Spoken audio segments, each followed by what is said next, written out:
বাদাম খেতে আসলাম। কেমন লাগছে নানু? ভালো। ভালো না? তুমি খাইছো বাদাম? জি খাইছি, এই যে এখনো ভাই খাচ্ছি। এই কয় টাকার বাদাম দিচ্ছেন আমার? 20 টাকা। দেন দেখি কয় টাকার? 20 টাকার, মানে 20 টাকার। আমরা আইছি একদম সীমান্ত এলাকায়, ওই পারে ইন্ডিয়া, ওই দেখা যাচ্ছে ইন্ডিয়া, আর ইন্ডিয়ার পাশে একদম সীমান্ত এলাকায় ঘুরি নেশো। তো আমরা বাদাম খেতে আসলাম। এই ভাই আসলে এই ছোট্ট ব্যবসা করি, বাদাম এখানে কেনা বেচা করি, জীবনযাপন করে। তো আপনার কতটা বাদাম বিক্রি হয় ডেলি? 2-5 কেজি যায়। 2-5 কেজি বিক্রি হয়, 20 টাকা দাম না? তো আপনার আমি কি করব, আমি তো চলার পথে মুখোশ করছে। তো আপনার 20 টাকা বাদাম খাইলাম, কিন্তু আপনার আমি 50 টাকা দিলাম, 30 টাকা আপনার দিলাম এমনি। ভালো লাগলো? ভালো লাগলো না? তো ভালো থাকেন, আবার আসবো বুঝছেন, আবার বাদাম খেতে আসবো।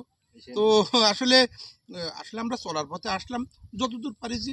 আরো মানুষ সব বাদাম খেতে দিয়েছে। এই ছোট্ট আমাদের এই যে দোস্ত আছে, এই দোস্ত বাদাম খাচ্ছ? এই আরেক দোস্ত, এই কই রে? দোস্তরা সব বাদাম খাতে দিয়েছে।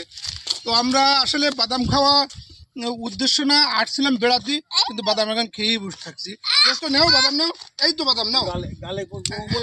হ্যাঁ আরো নাও, বেশি নাও, আমার বেশি বেশি নাও। এই দোস্ত নাও বাদাম নাও, দোস্ত বাদাম নাও। এই যে আসো আসো, চলার পথে দোস্তদের পেয়ে গেছি। দোস্ত তুমি নাও, বসে পড়েছে দোস্ত, বসে পড়েছে। এই যে দোস্ত, চলার পথে দোস্ত পেয়ে গেছি, হাতে তালি যাচ্ছে। এই তুমি ভালো আছো? ভালো। তো সম্মানীয় দর্শক বৃন্দ, আসলে আনন্দটা এইটাই যে চলার পথে বাদাম পেয়েছি এমন একটা ফাঁকা জায়গায়, এখানে 2-5 কিলোমিটার। কি করতিস বলদিন? কোটা গালে ফুরে দেখতিস? আরে গালে গলায় বিদ্যা হয়, গলায় বেঁধে দেবে না। গাল গাল তুই বুঝ নে বাপ। দেখ গলায় বাঁধবে না, তুই দেখ। ওরে বাপবে না, ওদের জুতি ওরা খাতি পারে। সবাই সবাই আসছে বাদাম খাতি, দেখা হলো। এই তোমার নাম কি? রিফাত। তুমি কোন ক্লাসে পড়ো? ক্লাস 7। এই তুমি, তোমার নাম কি? আবুজার। কোন ক্লাসে পড়ো? 7। তোমার নাম কি? 5। ফাইন। কোন ক্লাসে পড়ো? 8। তোমরা সবাই ভালো আছো তো? হ্যাঁ। তোমার এলাকায়, তোমার বাড়ি কোথায়? বিদ্যাসা। আর তোমার বাড়ি? তোমার বাড়ি? বিদ্যাসা। এই যে 3টি মাল পেয়েছি, অনেক ভালো লাগলো। তো সম্মানিত দর্শক বিন্দু, চলার পথে এই যে ছোট ছোট বন্ধুদের পেয়ে অনেক আনন্দ লাগছে। তো সবাই ভালো থাকবেন, সবাই ভালো থাকবেন, আল্লাহ হাফেজ। তো সম্মানিত দর্শক বিন্দু, আপনারা সবাই ভালো থাকবেন।